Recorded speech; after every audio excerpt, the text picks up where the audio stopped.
आ गई, अरे भाई बस आ गई। हाँ चले।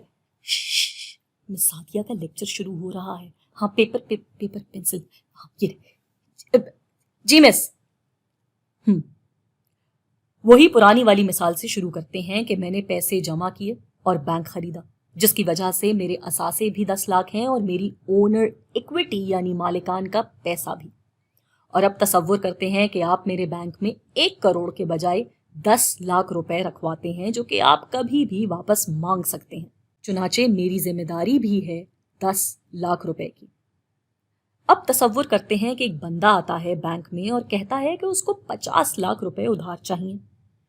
जब उसके बारे में मैं पता लगाती हूँ तो मालूम होता है कि अच्छा मुअस्सिस कारोबारी है जो वक्त पे पैसे उतार देता है, और मैं इससे कारोबारी ताल्लुकात भी बनाना चाहती हूँ बहैसियत बैंक। लेकिन अब इतने पैसे तो मेरे पास है नहीं, तो बहैसियत बैंक हम क्या करेंगे? हम फर्ज करते हैं कि उस बंदे का नाम है सलीम। मिस सलीम नहीं, साजिद। एक तो ये पिंटू पिट जाएगा किसी दिन मिस से। अपनी पढ़ाई पे ध्यान दीजिए। बहुत अच्छा हुआ, जलील कर दिया। जी, हम सलीम साहब से वो कागज़ ले लेंगे जिसमें वो पैसे उतारने का वादा करेगा, और उसके बदले हम उसका अकाउंट खोल देंगे 50 लाख रुपए का, जिसमें कि उसको जब जब ज़रूरत हो वो चेक लिखकर उसके अंदर अंदर जितने चाहे पैसे निकाल सकता है। तो अब ये हमारी जिम्मेदारी हो जाएगी कि वो जब जब पैसा मांगे हम स्टेट बैंक या कहीं भी और से उसको वो पैसा ला कर दें। इसी तरह एक और बंदा आता है बिलाल नामी, वो हमसे 40 लाख मांगता है। हम उसको भी वो पैसा बिल्कुल ऐसे ही एक अकाउंट खोल देने की सूरत में दे देते हैं, और इसके बदले उससे वो वादे वाला कानूनी कागज ले लेते हैं। लेकिन मिस, ये होता रहेगा क्या? क्या बैंक अपनी इस्तेतात से बढ़कर लोन देता रहेगा? क्या वो ऐसा पैसा मांगे जाने पे पैदा करता रहेगा जो पैसा उसके अपने पास मौजूद तक नहीं?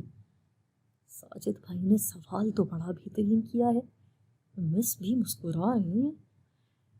बिल्कुल सही सवाल किया है आपने, लेकिन पिछले तरीके में क्या हो रहा था? वहां भी कुछ ऐसा ही हो रहा था। उधार उस पैसे पे दिया जा रहा था जो दर हकीकत बैंक के पास मौजूद ही नहीं था।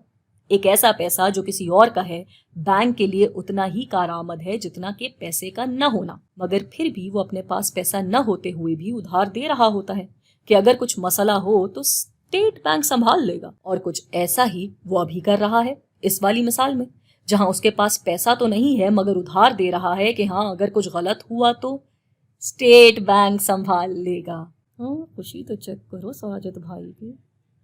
तो मिस खुलासा ये बना कि दोनों तरीके ही बुनियादी तौर पे एक ही तरह से काम कर रहे हैं। हाँ, अगर आपको या मुझे किसी भी एक तरीके से इख्तिलाफ है तो मतलब कि हमें फ्रैक्शनल रिजर्व बैंकिंग से इख्तिलाफ है, क्योंकि इन दोनों में ऐसा तो कोई फ़र्क नहीं है जिसकी बिना पे किसी भी एक को दूसरे से बेहतर या बदतर जाना जा सके। बिल्कुल ठीक कहा आपने। गुड। चलो भाई, ये तो पहली क्लास में ही बन गए हैं मिस के फेवरेट। आप ही उनकी तारीफों से महजूज हुई है। मैं अब आपसे मिलूंगी अगली वीडियो में।